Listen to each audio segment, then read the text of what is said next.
शेर सुनिए. नजर मिला के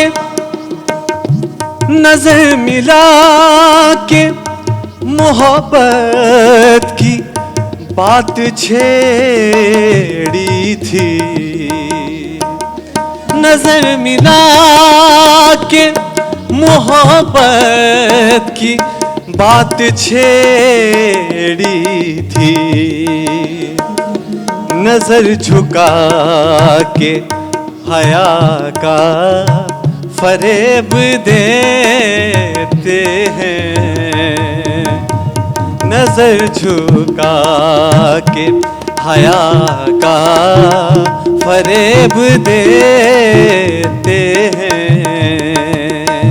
खुदा के घर में खुदा का फरेब देते हैं.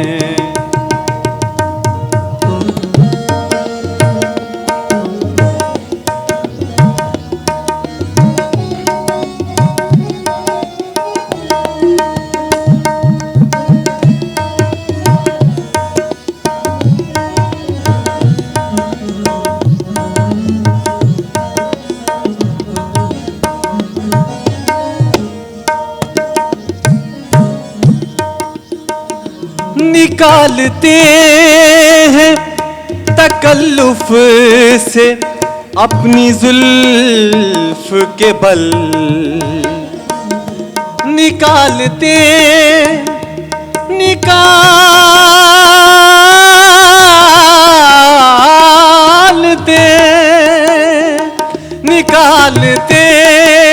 हैं तकल्लुफ से अपनी जुल्फ के बल. करीब रह के बला का फरेब देते हैं. करीब रह के बला का फरेब देते हैं. खुदा के घर में खुदा का फरेब देते हैं.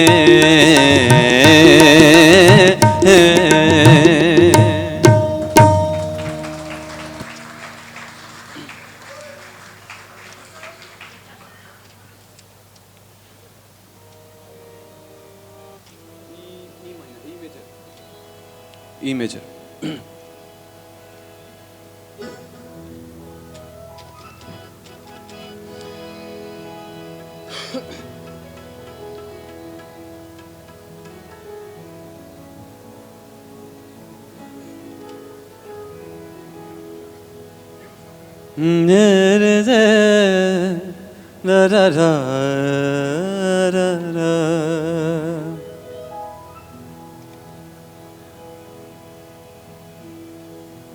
तुम हमारे किसी तरह न हुए,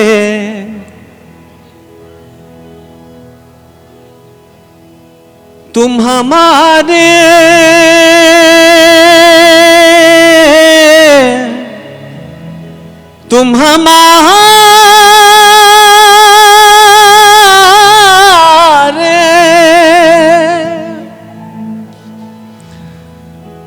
तुम हमारे किसी तरह न हुए, वरना दुनिया में क्या नहीं होता। बहुत देर से कह रहा है ज़माना, बहुत देर से कह रहा है ज़माना, बहुत देर से कह रहा है ज़माना। खुदी की कहानी जुनू का फसाना, बहुत देर से कह रहा है ज़माना। खुदी की कहानी जुनू का फसाना, बहुत देर से कह रहा है ज़माना।